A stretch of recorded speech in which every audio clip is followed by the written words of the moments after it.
Olá, pessoal. É um prazer imenso estar aqui no segundo colóquio de Linguística, né? Eu sou Anderson Silva, sou da UFRJ, no Rio de Janeiro. Eu vou falar um pouquinho sobre a estrutura argumental das construções tópico-sujeito à luz da cartografia sintática, que é um programa formalista, né? E também almejar uma proposta para o ensino, né? A partir da reflexão. Bom, qual um dos meus objetivos, né? Primeiro, problematizar as definições de sujeito, né? A gente sabe muito bem que muitas definições das gramáticas tradicionais, elas são incoerentes e inconsistentes, né? Quando a gente vai analisar dados da língua. Segundo, explicitar a teoria linguística de Noam Chomsky, que foi muito importante uma vez que ele propiciou uma revolução cognitivista na década de 50.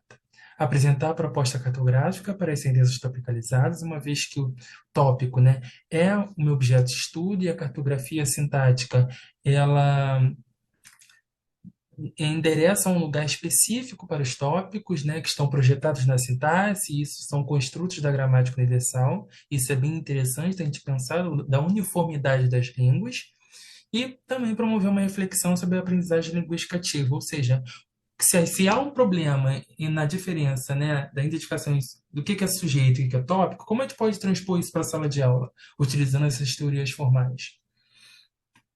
Bom, a metodologia utilizada foi bibliográfica, e aí estão alguns livros importantes, né? Aquiles, que é um precursor da cartografia no Brasil, Heloísa Pilate, precursora da aprendizagem linguística ativa, e Evanildo Bechara também, um célebre gramático normativo.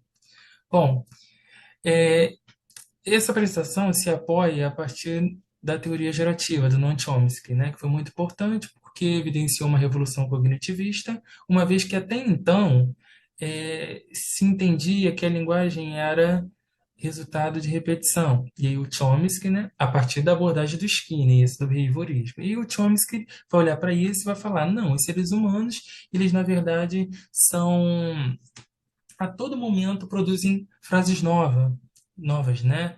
Criativas, e, portanto, o nosso conhecimento linguístico ele não poderia se resumir à mera repetição. Se fosse assim, nós só falaríamos aquilo que nós já tínhamos escutado antes. E isso não é verdade. A todo momento nós estamos é, produzindo frases inovadoras, novas, né? Isso é importante. E aí, a partir desse conceito, ele deixa um pouco a convenção social da linguagem e passa a pensá-la como um produto natural da organização da mente humana, né? E ele lança alguns conceitos importantes, como a faculdade da linguagem, que seria esse dispositivo inato, tipo um órgão mesmo, que só os seres humanos nasceriam com ele, e isso capacitaria o ser humano a adquirir linguagem. E é por isso que o ser humano ele pode adquirir uma língua e o cachorro, por exemplo, não, porque o cachorro, na visão de Chomsky, não tem esse órgão, né, que ele chama de faculdade da linguagem.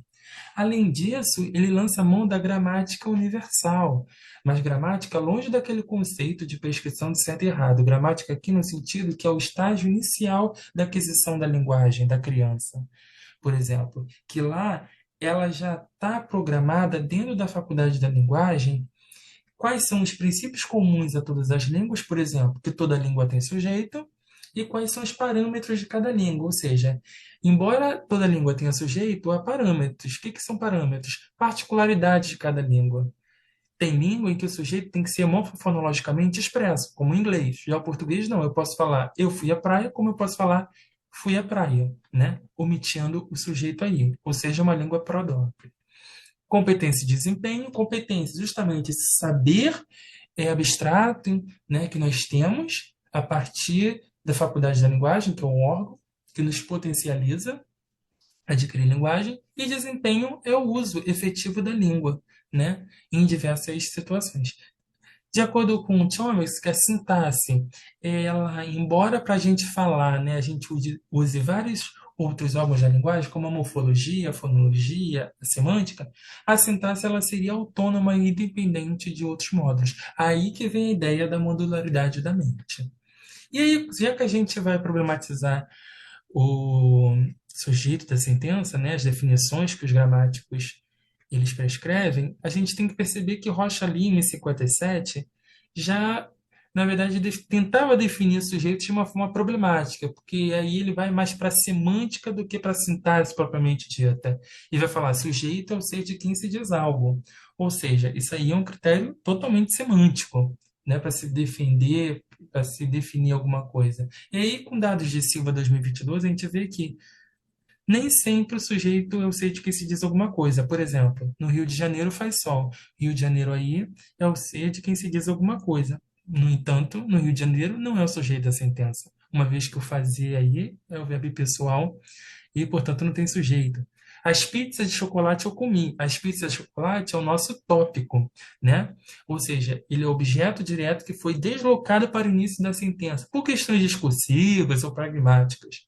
E neve em São Paulo tampouco tem sujeito nessa frase, uma vez que neva aí é verbo impessoal e, portanto, não possui sujeito. Então, a gente pode ver que nessas três frases a definição de sujeito não deu conta, ou seja, ela é problemática, é incoerente, né, e inconsistente. E, portanto, nós precisamos vislumbrar outros programas de pesquisa que possam nos dar suporte, né, teórico.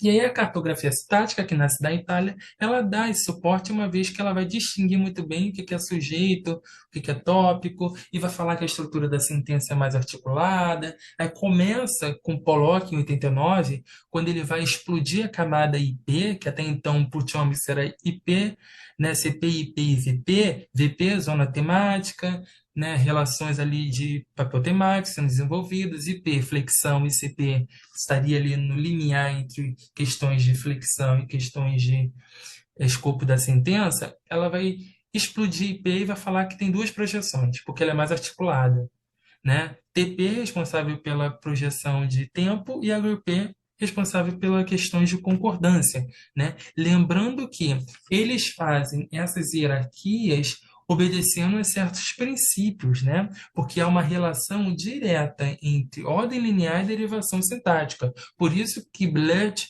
em 90, vai fazer uma transformação do que aquilo que Pollock explodiu inicialmente, colocando HP dominando TP. Porque aí vai mudar tudo. Por quê?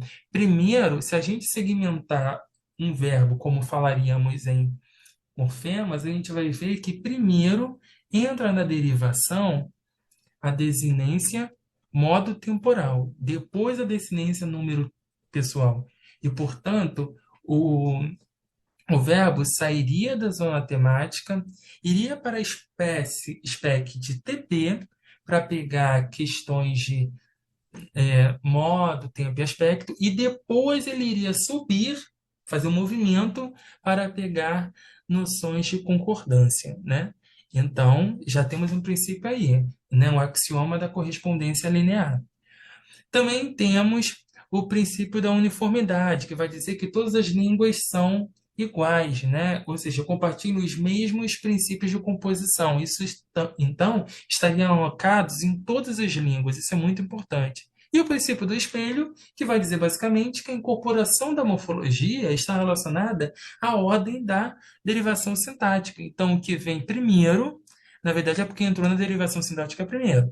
E o RIS em 97, que é o último ali, né, vai explodir o CP em camadas projecionais também, né? Porque ele vai falar que na sintaxe, que é o construto, né, que está no construto da gramática universal, tem informação de tópico e de foco. Por exemplo, churrasco, eu amo comer no final de semana. Churrasco aí é objeto direto do verbo comer e ele está em posição de tópico. Portanto, ele já nasce no spec de tópico, fazendo essa distinção, portanto, do que é sujeito e do que é tópico. Porque em churrasco, eu amo comer no final de semana, o eu é o sujeito da sentença. E churrasco, o tópico. Bom, conclusão.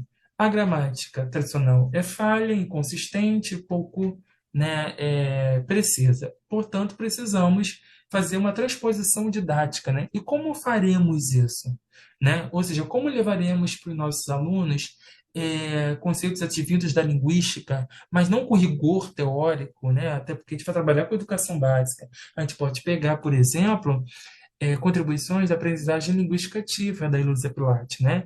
Que busca, na verdade, desenvolver materiais manipuláveis para o ensino de gramática consciente, né, que possamos traçar uma reflexão linguística em sala de aula, a partir de materiais manipuláveis, que pode ser tanto virtual quanto concreto. Por exemplo, na primeira foto, nós temos um material manipulável para se ensinar frases de uma maneira consciente da língua e não ficar decorando várias regras da casa. E segundo, nós temos o material de Ian Silva 2023 para se ensinar expressão idiomática.